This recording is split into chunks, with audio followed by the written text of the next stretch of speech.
Hello students, आइए start करें आज का सेशन। आज के सेशन में हम सीखेंगे टोकन इन सी। सी में टोकन किसे कहते हैं या किसी भी प्रोग्रामिंग लैंग्वेज में टोकन क्या हैं। तो चलिए सेशन स्टार्ट करने से पहले जल्दी से आप हमारा चैनल सब्सक्राइब कर लें ताकि आपको आने वाले वीडियोस मिलते रहें, और चैनल को शेयर भी ज़रूर करें ताकि आपके फ्रेंड्स भी इनका बेनिफिट ले सकें। तो चलिए सीखते हैं token in C. Smallest individual unit used to build a C statement is called token. C statement लिखने के लिए सबसे छोटा जो यूनिट है वो टोकन कहलाता है। ज़्यादा डिटेल में समझते हैं तो अभी तक तो यही क्लियर हुआ कि जो सी की स्टेटमेंट में सबसे छोटा यूनिट है उसे टोकन कहा जाता है। तो क्या है टोकन? यहाँ पे आप देख रहे हो hash include stdio dot h and main round bracket start close and a equal to 5 print f round bracket में डबल कोट स्टार्ट किया, वैल्यू ऑफ ए इस तरह से हमने लिखा है, value of a is percentage d comma a. तो इस पूरे प्रोग्राम में जो एक एक यूनिट जो लिखा हुआ है वो टोकन है। स्मॉलेस्ट इंडिविजुअल यूनिट जो है सी प्रोग्राम का वो क्या कहलाता है? टोकन कहलाता है। अब यहाँ पे हैश इंक्लूड भी एक टोकन है, इंट भी एक टोकन है, ए भी एक टोकन है, इक्वल टू भी एक टोकन है, 5 भी, तो प्रिंट एफ भी और रिटर्न भी। ये सारे जो एक एक चीज़ जो आपके प्रोग्राम में लिखी हुई है वो क्या है? टोकन। तो टोकन में कौन कौन सी चीज़ें आ गई? कीवर्ड्स आ गए। अब कीवर्ड्स किसे कहते हैं?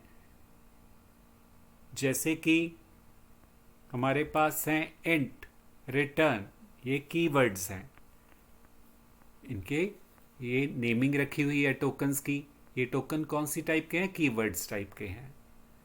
और इसी तरह ए मेन, प्रिंट एफ, ये क्या है? ये आइडेंटिफायर्स हैं। प्रोग्राम में हम वेरिएबल्स इस्तेमाल करते हैं, फंक्शन इस्तेमाल करते हैं, हर एक चीज़ का हमें नेम रखना पड़ता है। उन नेम्स को आइडेंटिफायर कहते हैं। किसे कहते हैं आइडेंटिफायर? एक प्रोग्राम में क्या क्या चीज़ हम क्रिएट करते हैं? एक वेरिएबल लेते हैं, एक हम फंक्शन भी यूज़ करते हैं, और थर्ड हम एरे भी क्रिएट कर सकते हैं, स्ट्रक्चर क्रिएट कर सकते हैं। जो भी चीज़ें हमने क्रिएट करनी है हर एक चीज़ का हमें नेम रखना पड़ता है, उस नेम को आइडेंटिफायर कहते हैं। तो इसी तरह प्रोग्राम में और क्या इस्तेमाल हुआ है? यहाँ पे जैसे आप देख रहे हो हैश इंक्लूड इंट मेन के अंडर हमने इंट ए इक्वल टू 5 लिखा, तो ए यहाँ पे क्या है? आइडेंटिफायर है। और इक्वल टू प्लस ये साइन जो है ये ऑपरेटर्स के साइंस हैं।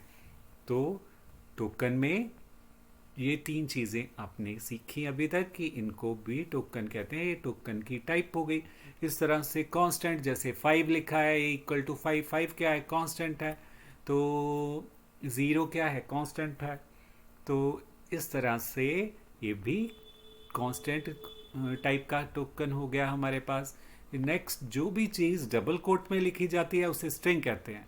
तो स्ट्रिंग हमारे इस प्रोग्राम में कौन सी है? प्रिंट एफ की राउंड ब्रैकेट्स में हमने डबल कोट में value of a is colon percentage d double quote डाला है, तो ये क्या है? एक स्ट्रिंग है। तो ये भी एक छोटे से छोटा पार्ट है जो कि टोकन कहलाता है। स्मॉलेस्ट इंडिविजुअल यूनिट है ये भी हमारे प्रोग्राम का। तो इसी तरह से कॉमा भी हमने यूज़ किया हुआ है, और ये सेपरेटर कहलाते हैं। राउंड ब्रैकेट्स हमने इस्तेमाल की हैं, सिंबल हमने करली ब्रैकेट इस्तेमाल की। ये क्या है? ये सेपरेटर टाइप के टोकन है। तो आपने जाना कि टोकन किसे कहते हैं। एक प्रोग्राम में छोटी सी छोटी चीज़ जो हम लिखते हैं वो टोकन कहलाती है। ये अलग अलग टाइप्स की होती है, कीवर्ड टाइप्स की, आइडेंटिफायर, ऑपरेटर, कांस्टेंट्स और strings and separator. I hope कि आपको टोकन्स अच्छे से पता चला होगा, क्योंकि ये भी इंटरव्यू में सबसे बेसिक क्वेश्चन जो है पूछा जा सकता है आपका बेसिक चेक करने के लिए। तो चैनल को शेयर ज़रूर करें। मिलते हैं नेक्स्ट टॉपिक में, नेक्स्ट सेशन में। Till then have a nice time. Bye bye.